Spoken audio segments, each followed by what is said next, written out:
Belanda dan Amerika Serikat menolak kiriman sepatu kets buatan Indonesia yang terkontaminasi zat berbahaya radioaktif cesium-137.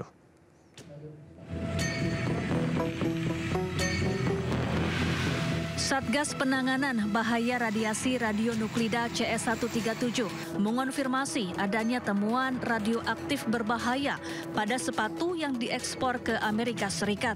Sepatu olahraga ini berasal dari pabrik di Cikande, Serang, Banten. Sebelumnya, Kementerian Perindustrian juga mengonfirmasi Bea Cukai Belanda menemukan sepatu kets asal Indonesia yang terpapar zat radioaktif cesium-137. Badan Pengawas Tenaga Nuklir atau BAPETEN kemudian melakukan dekontaminasi menyeluruh terhadap pabrik milik 24 perusahaan yang terkontaminasi radiasi cesium-137. Kini pabrik-pabrik itu telah dinyatakan bersih. Terkait dengan informasi yang beredar mengenai daftar fasilitas industri yang terkontaminasi cesium-137, seperti yang sudah kami sampaikan sebelumnya, bahwa semua fasilitas tersebut telah dilakukan dekontaminasi dan dinyatakan clear and clean. Semuanya ya, sudah saya tegaskan beberapa kali di sini. Dalam kadar ringan, memakai sepatu terpapar radioaktif bisa mengakibatkan iritasi kulit. Sementara dalam paparan jumlah besar dan berulang, bisa menimbulkan luka bakar hingga meningkatkan risiko penyakit kanker. Dari Jakarta, Rani Sanjaya, iNews melaporkan. Di tengah perebutan kekuasaan, Kanjeng Gusti Pangeran Adipati Anom Hamengkubuwono atau biasa disebut dengan Gusti Purbaya resmi dilantik menjadi Raja Keraton Surakarta atau Pakubuwono ke-14.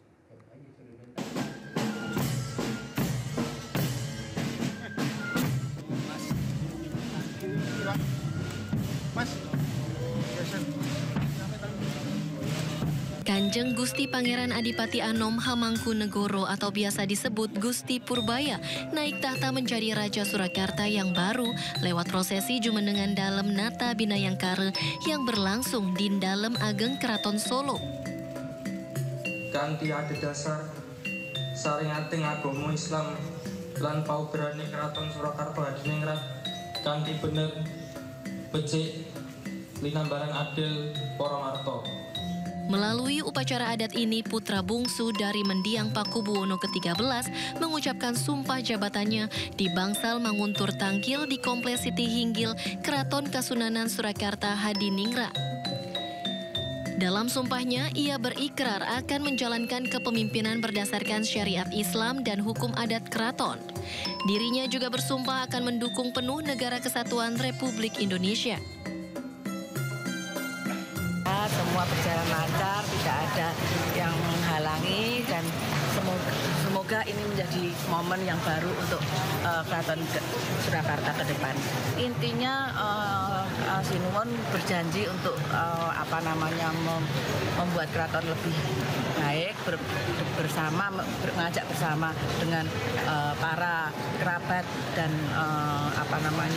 pencinta budaya, kemudian juga berjanji untuk tetap bersama negara Indonesia untuk memajukan Keraton Surakarta. Usai prosesi penobatan dikawal para pengawal kerajaan dan sejumlah abdi dalam dengan membawa pusaka keraton, Pakubuwono 14 Raja Keraton Solo menyapa warga dari dalam kereta kencana. Dari Solo, Jawa Tengah, Septiantoro, iNews melaporkan.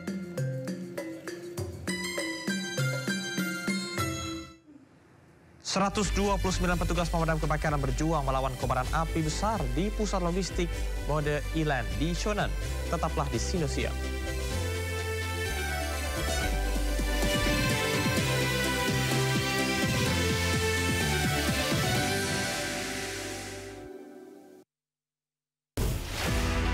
Daru itu meninggal bukan karena bunuh diri. Ternyata banyak SPPG baru itu ingin mengejar jumlah pelayanan yang besar. Mereka mampu meyakinkan terima manfaat, kita stop sementara. Ini kalau trafficking itu selalu ada kaitannya dengan aparat investigasi dengan tuntas, itu ya dilacak semuanya lah. Jangan lewatkan One on One, Senin pukul 9:30 malam di Sindo News TV.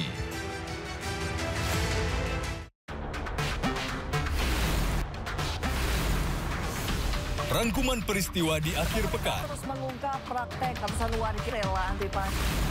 Melihat pemberitaan dari banyak sisi. Prabowo Subianto juga Untuk menyerap gabah kering panen petani yang faktanya juga.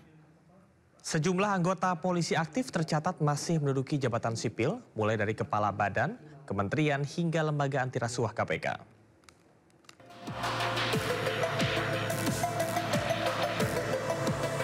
Berikut ini daftar polisi aktif yang masih menduduki jabatan sipil.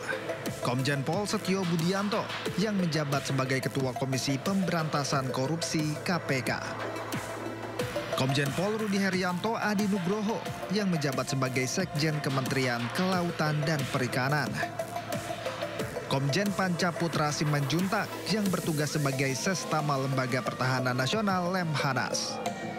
Komjen Pol Niko Afinta selaku Sekjen Menkumham RI. Komjen Pol Martinus Hukom selaku Kepala Badan Narkotika Nasional BNN. Lalu ada Komjen Pol Albertus Rahmat Wibowo selaku Kepala BSSN.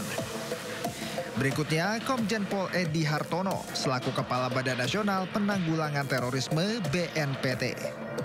Irjen Pol Muhammad Iqbal menjabat sebagai Inspektur Jenderal Dewan Perwakilan Daerah DPD RI. Komjen Pol Puji Prasetyanto Hadi sebagai Sekjen Kementerian ATR BPN. Dan Komjen Pol Lotaria Latif yang menduduki jabatan Direktur Jenderal Perikanan Tangkap KKP. Dengan dikabulkannya perkara ini oleh MK, Kapolri kini sudah tak dapat memerintahkan polisi aktif untuk menduduki jabatan sipil kecuali polisi mengundurkan diri atau pensiun. Kita ke informasi berikutnya. Memasuki akhir tahun, beberapa jalan di Jakarta dipenuhi dengan lubang galian proyek yang bertujuan untuk kesejahteraan masyarakat. Justru dikeluhkan pengguna jalan karena membuat macet dan berdebu ketika panas terik. Pengguna jalan Jakarta kembali dihadapkan dengan galian yang terhampar di beberapa ruas jalan utama. Meski bertujuan memperbaiki pelayanan publik, proyek galian tetap berdampak kepada warga.